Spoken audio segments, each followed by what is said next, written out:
My name is John Dawson, and I'm going to do a series of videos on Pronto Prints. Hopefully, we'll cover everything you'd ever want to know about Pronto Prints. However, most of my experience as a printmaker is with the etching process, and even though I've done half a dozen or so Pronto Prints, a lot of the things we'll be doing will be a learning experience for me as well. Pronto Prints are essentially a litho process, and I've read a number of different views about Pronto Prints, ranging from the view by some traditional lithographers that it's really just for children, and by others that you can do just about everything in Pronto printing that you can do in traditional lithography. I don't think either of those things are exactly true. There's a lot of creative things that you can do in Pronto Prints as a professional artist or even an amateur. And Pronto printing definitely has limitations over the traditional litho process. The biggest limitation that I find personally is the difficulty in getting tonal variations. I found it very difficult, if not impossible, to get tonal variations from traditional litho pencils and other drawing material. It is possible to get some nice tonal variations with other media, particularly the heat set media, all of which we'll be covering in these videos. The videos I'm going to be doing will concern this one, first of all, with the non-heat set materials that you can use to produce Pronto Prints. Then we'll do one on the heat set materials, one on photo transfer, one on transferring the images to the plate, and the printing process, and then finally, I think at least, the color printing process. And there may be other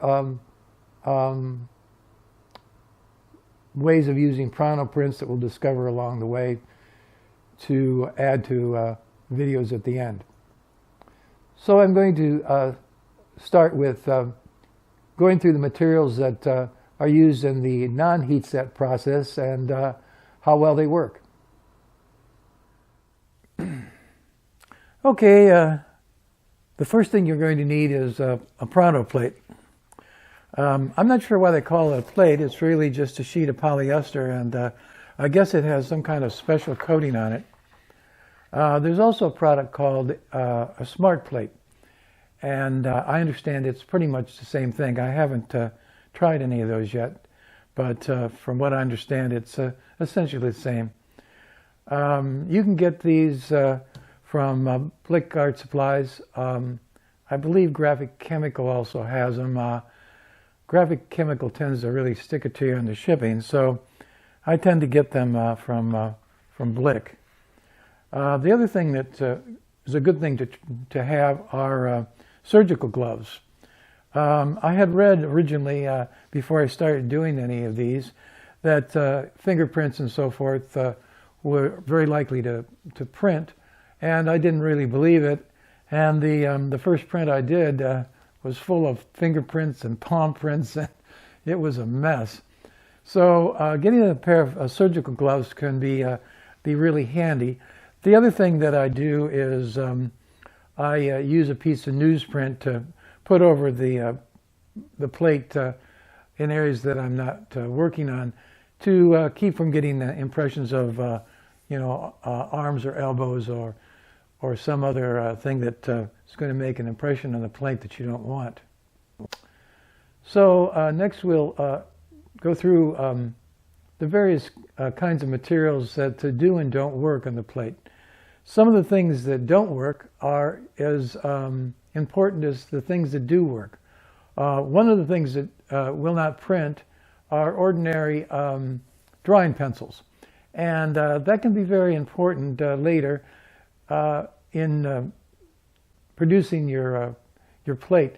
You can draw on the plate, and it won't print, and then you can go over that with whatever material that does print, and that can be very handy.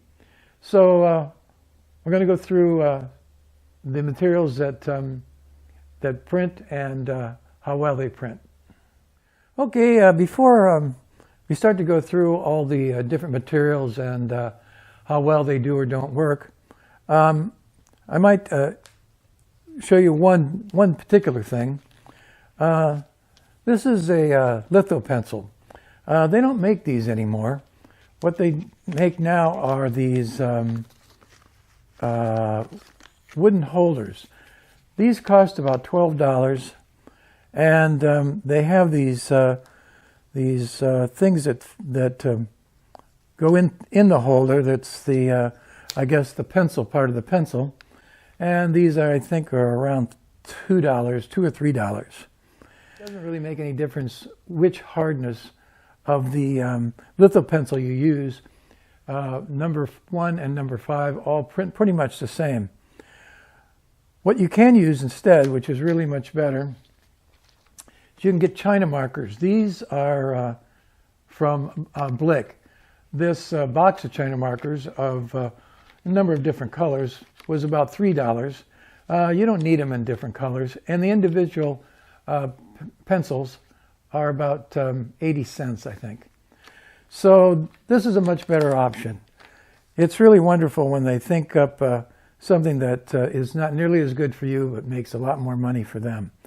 So I would, unless you have this on hand already, or you have the old litho pencils, I would skip this and just purchase some China markers from Blick or some other art supply company. This is the litho pencil I just described, and as you can see, the number 1 pencil, which is the softest, prints the same as the number 5 pencil, which is the hardest. I might add that the harder pencils are supposed to hold up better in the printing process, a number 5 and number 4. I don't know if that's really true. The China markers are equivalent to about a number 3 pencil. This is a detail from one of the first Pronto Prints that I did, and I used a variety of litho pencils, number 1 to number 5, and as you can see, all either prints the same or the light tones print very spotty. These are the China markers I mentioned earlier and work just as well as the litho pencils. They're about equivalent to a number 3 litho pencil, and they're much less expensive. This is a black Sharpie, which you can get just about anywhere, and the black Sharpies work just about better than anything. These are the colored Sharpies, and for some reason some colors print and some don't.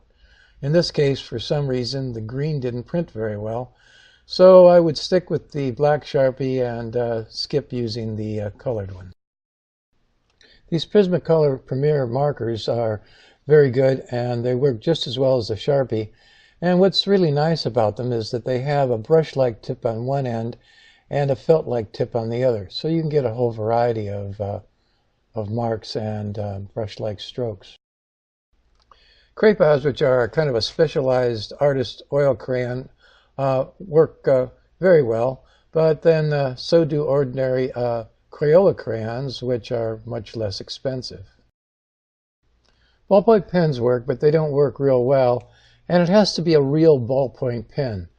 Other kinds of pens, like pilot pens, will also work, but they have to be heat set, and we'll get to that in the next video. Acrylic paint works fine, and you can get some very nice painterly effects with it. Indian ink also works real well. You can also get interesting variations by adding acrylic medium to the acrylic paint. And finally, ordinary spray paint prints very nicely. Gum arabic can be used like a stop-out varnish to block out areas, to keep those areas from printing. If you have access to an airbrush, you can thin down India ink or even acrylic paint to get some nice tonal variations.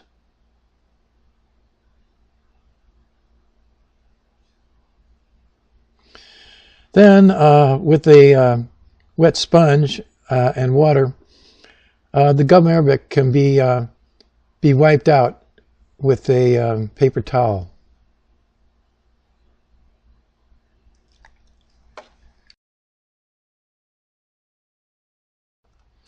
And this is one of the test plates that result from the gum arabic stop out and the India ink with the airbrush.